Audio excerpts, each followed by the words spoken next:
Идти к врачу или вызывать скорую помощь надо всегда, когда человеку плохо. Например, я могу так сказать, что является опасным. Вот, тут уже будет повторение. Боль за грудиной, кратковременная, сжимающая, давящая, жгучего характера, это абсолютно понятно. Вопрос. Очень опасным симптомом является одышка. Если человек раньше не задыхался, сейчас идет или быстро, ускоренным шагом, только мы не говорим, что в 70 он задыхается в 20. Вот, счет на месяцы. Вдруг человек замечает, что еще 3-4 месяца назад я же взлетала на 4-й этаж по лестнице, одышка. Это надо обязательно идти к врачу, там, я не знаю, надо ли вызывать скорую помощь, но вы ходите по лестнице, но то, что тут безотлагательно надо идти к врачу, это факт. Теперь, если появляется кратковременная какая-то аритмия, чувство сердцебиения, перебои, украинскую мовою глупое сердце в грудной клетке, значит, тоже надо идти к врачу.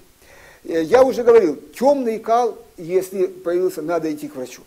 Если в кале, боже упаси, появилась кровь, это 100% к врачу.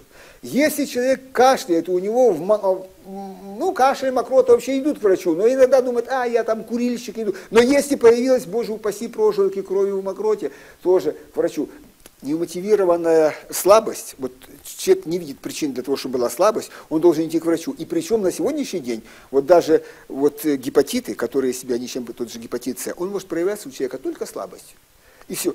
А гепатит С, я не хотел бы сказать, что он такой уж страшный. Он не страшный, если своевременно начать лечить. Просто люди приходят очень поздно. А может быть, из-за немотивированной слабости надо идти. Вздутие живота. Вдруг неожиданно появляется там вздутие живота. Надо идти к врачу. Ничем не обоснованная потеря массы тела. Человек худеет. Почему? Вроде бы кушаю, не ставлю перед собой никаких, не переходил на какую-то диету, теряю вес. Это тоже является тем, чтобы, головные боли, хотя бы, сегодня, если побеседовать с вами, с любым другим человеком, но я думаю, что можно, пока не идти к врачу, без врача можно измерять себе давление и сдать общий анализ крови, а остальное надо к врачу. Или прийти к врачу, врач скажет, сдайте сначала анализ крови. Головная боль. Так. Если какие-то происходят шероховатости в зрении, появляются какие-то мушки, круги перед глазами, что-то такое, это вы так сказали сверху, было так, зрение, это уже более пожилые люди, шум, звон в голове, неустойчивость, шаткость походки, какие-то головокружения.